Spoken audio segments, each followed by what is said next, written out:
Agora é Fortaleza e Atlético Mineiro. Esse confronto traz boas lembranças para o torcedor do Fortaleza. Hoje não é dia de TBT não, mas está valendo recordar. Afinal, recordar é viver. E na memória do torcedor tricolor está muito viva a lembrança de dois jogos. Os dois contra o Atlético Mineiro. Os dois em Belo Horizonte. Os dois com vitória do Fortaleza. Em 2005, pela Série A, o time tricolor venceu o Atlético Mineiro por 3-2, de virada. Em 2006, pela Copa do Brasil, o Fortaleza venceu de novo o Atlético, 2-0. Esses dois jogos foram no Mineirão. Domingo, o jogo vai ser no estádio Independência. E que seja essa a única mudança em relação àqueles jogos. Esse é o pensamento do time.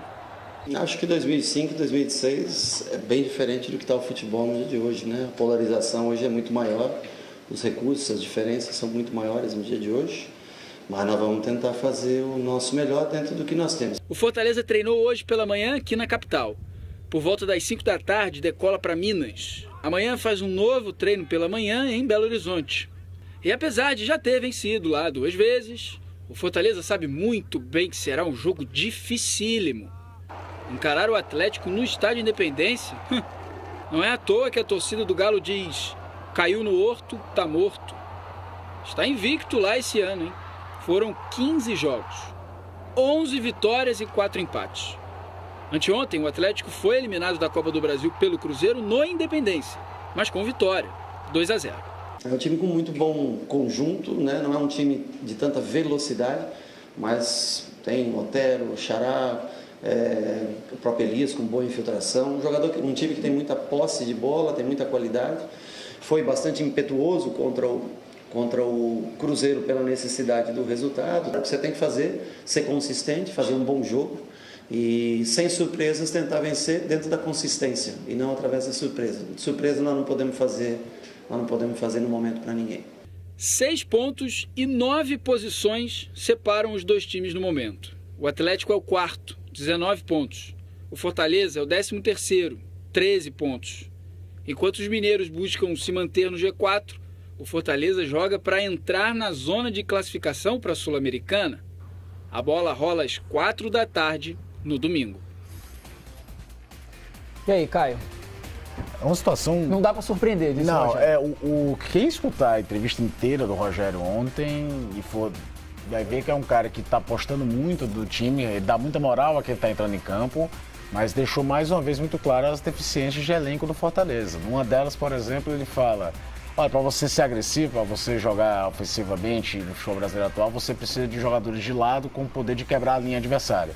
Cita até, por exemplo, o lance do segundo gol do próprio Fortaleza contra o Avaí. Que é uma jogada que rola, passa por todo mundo, mas na definição final o Romarinho se livra do marcador antes de cruzar para o Wellington Paulista fazer o gol de cabeça. E aí dizer, eu só tô com um. E ainda faz um mistério porque não sabe se vai ter o Mariano, a gente não sabe até esse momento, a não ser que tenha saído no bid agora, tem até o final da tarde, não tinha saído. E aí ele garante um time competitivo até onde tiver gás com jogadores de frente. Então é aquela questão, ele sabe qual é o favoritismo do Atlético. Agora, o ímpeto, e ele mesmo, Rogério, fala que o Atlético teve contra o Cruzeiro é diferente do que vai ser contra o Fortaleza, não é nem por nada, não é nem pela questão da rivalidade, porque existe um contexto clássico lá. É que o Atlético entrou em campo perdendo de 3-0. Você perdendo de 3-0 numa questão de mata-mata, você corre riscos para buscar o resultado que em condições normais você não tem a necessidade de correr esses riscos. Estamos vendo aí imagens do Atlético treinando. O Atlético, aliás, é um excelente jogo, essa vitória do Atlético sobre o Cruzeiro. Um jogo muito movimentado, muito mais rápido do que normalmente a gente vê no futebol brasileiro. Mas era um contexto completamente diferente. Tinha um time que buscando, feito um louco, um resultado de 3 gols, contra outro que tinha 3 a favor, que não havia a menor necessidade de se expor, de querer, de dar espaço ao adversário. Mas aquele contexto de que o Atlético deve ser a equipe a buscar mais a partida, não deve fugir muito disso não, até porque é o que o Atlético, desde aquele time do Cuca, campeão de Libertadores, vice-campeão brasileiro de 2012, adquiriu de ser um time de muita pressão no campo do adversário. A diferença com o que o Rodrigo tem feito, o Rodrigo Santana, é que passou a ser um time de menos de transição e velocidade o tempo todo. É um time que valoriza mais a posse de bola e existe a dúvida se joga o Alejandro, que é um jogador mais de velocidade, mais de movimentação na frente, ou se vê um Ricardo Oliveira, que é um 9 por definição. É aquele cara de referência pura e simples. já veterano, mas de ainda muita qualidade.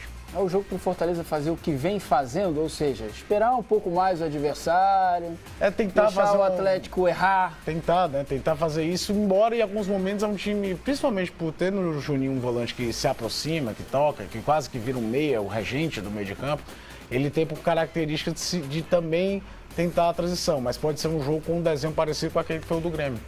É verdade. Que é um jogo que o Fortaleza segurava, até mesmo jogando mal 0-0 até minutos finais, né? E depois já com o jogador a menos, uma expulsão para lá de controvérsia do Oswaldo.